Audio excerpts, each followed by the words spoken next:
Well, hey everybody, grace and peace. My name is Paul Dezay, pastor of Sandy Hook United Methodist Church. I'm here for the Wednesday devotion and update. We do this every week. I just want to comment. I wish I was at this place that this background is from. That looks like a pretty sweet place. But no, it's raining here in Columbus, and I'm in my office. It's good to be with you. So today, instead of doing like a normal devotion, I really just want to kind of share my heart and how much my heart breaks for the school shooting that took place yesterday in Texas, Uvalde, Texas. I'm not sure if I'm pronouncing that right. I was having dinner with my family. My parents were over, Rebecca and Cece were over, and that came through on the news. And we just were like, all of us were just heartbroken. I can't imagine the families and what they're going through. 14 children and one teacher, from what I understand, were killed, and the gunman, who was an 18-year-old, was also killed. And I don't know the specifics. I don't know the motivation of the shooter. I don't know any of those details. My heart breaks for the family. And maybe you've heard this verse before, and this is quoted often. It's Psalm 34 verse 18. It says, the Lord is close to the brokenhearted and save those who are crushed in spirit. That passage is often quoted in times like that the Lord is close to the brokenhearted. I believe that wholeheartedly. God is close to the families. I believe God was with the children, and that doesn't make it any easier, uh, but I believe it. I believe that God is comforting those who are hurting. I've experienced the comfort, but my heart breaks, and I lament like the psalmists lament that this type of thing happens. And I, like many of you, are praying, why, God? Why does this happen? Why is there, all of these shootings? There's so many shootings so far in this year, and just last week or two there was one at Buffalo, and that was racial motivation, from what I understand. And man, it's awful. It's like every week there's another shooting, and another week there's more children dead, and there's more people dead. And I know that breaks God's heart, because God created every single person in his image and God loves every single person. So my heart breaks, and I would imagine your heart breaks too, for the situation, for that community, for the families, for that school, for the teachers, for the administration, for the law enforcement, for first responders. It's heartbreaking. Why, God? Why do these things happen? Now, I'm going to share a few thoughts with you on how I process this. There's a book that helped me. It's a book called God Can't. Oh, let's see if I can get this in there with the background. I can't get it in there, so the background is not going to let me show that. But anyways, God Can't. Well, I should have thought that's. Oh, there we go. God Can't by Thomas J. Ord. He's a good friend of mine. God Can't by Thomas J. Ord. This book helped me more than any other book explain tragedy. I shared a few thoughts based on this book at a sermon series last year here at Sandy Hook United Methodist Church, as well as the last church, Southside Church of the Nazarene. We kind of worked through some of this. Thomas Ord, the speaker, came and spoke at the last church.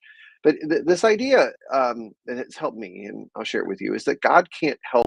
I'm saying God can't prevent evil single-handedly. God cannot prevent evil single-handedly. God is a spirit, and God uses a body, um, and the body is the church, right? The hands and the feet of Jesus. And so, to prevent evil, God uses people. God uses his creation. God uses his children to be part of the prevention of evil. And of course, God gives us free will. And just that whole thought that God uses us to prevent evil, God uses us to provide comfort, God uses us, it kind of seems maybe a little bit confusing. And maybe it makes us feel like we are more responsible than we should be. But I believe God does that. So that gives some understanding on how things may happen or may not happen. And God uses people, and we have a choice to participate or not to participate.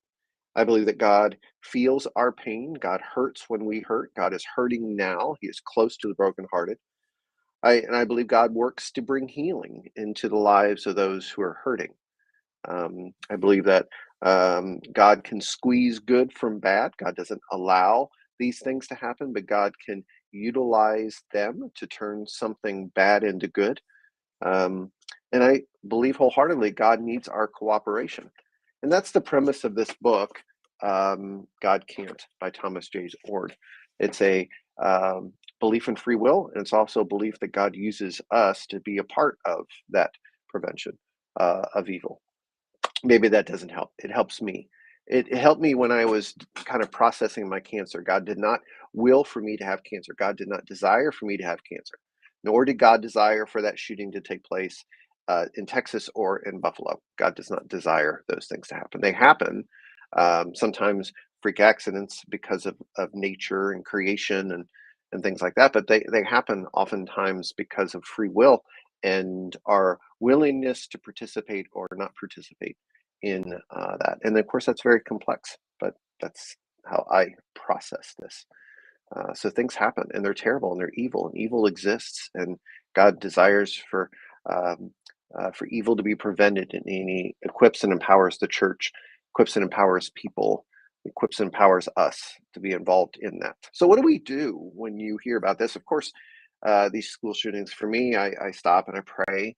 And my heart breaks, and imagine that. But I mean, I think we can do more than just pray and share our thoughts and sympathies with the families. I think we can participate in society as kingdom citizens. I think we can vote.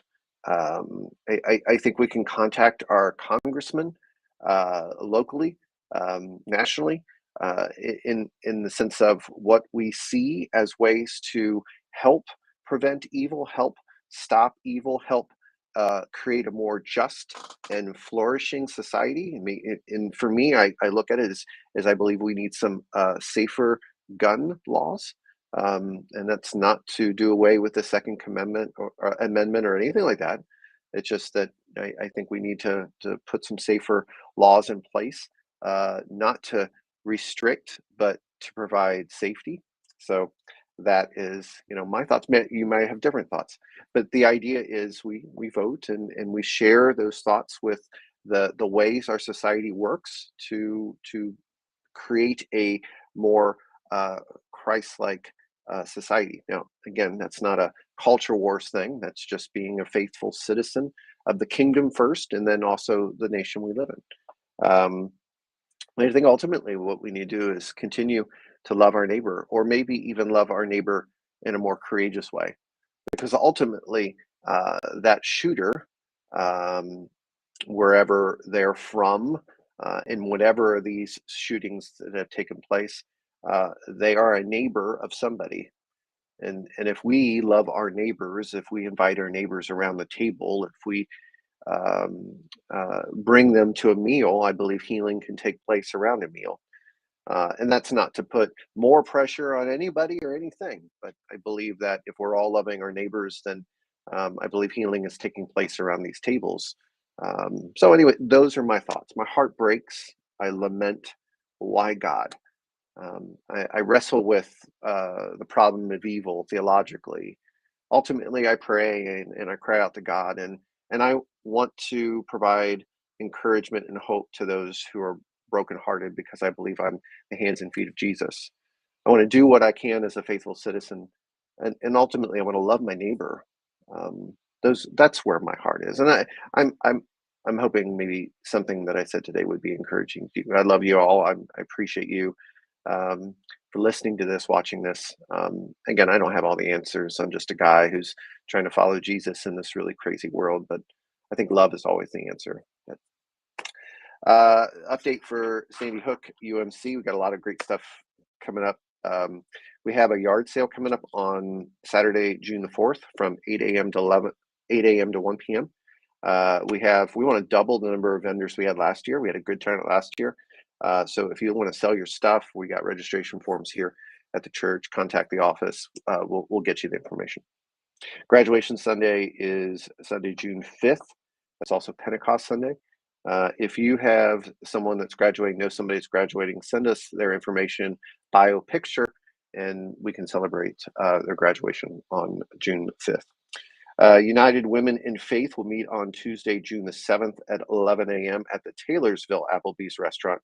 Contact Lynn Coleman for reservations. The Turning Point donation is Walmart gift cards. Mulch Workday, Little Lambs Daycare Ministry Playground. We need to update the mulch, and so we're going to have a work day. It's on Saturday, June 11th, starting at 8 a.m. until it's finished. Bring come anytime during the morning. There, we need rakes, shovels, wheelbarrows, and lots of people to spread that mulch on the playground. We appreciate it.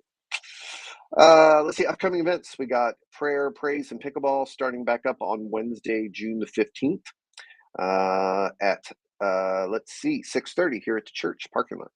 Father's Day breakfast, Sunday, June the 19th, will be a sit-down breakfast at 9:45 to 11, which is that Sunday school hour-ish.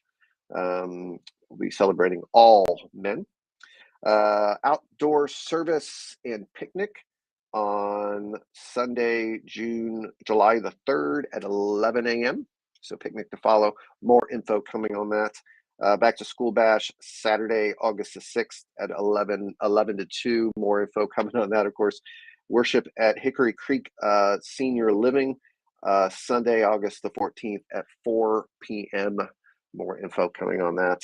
And then Tim Toole annual benefit cookout. He was just such a wonderful man. Saturday, August 27th from 11 a.m. to 2 p.m. That's cook, out, bake sale, silent auction, proceeds to benefit and bless Tim's most loved missions and charities.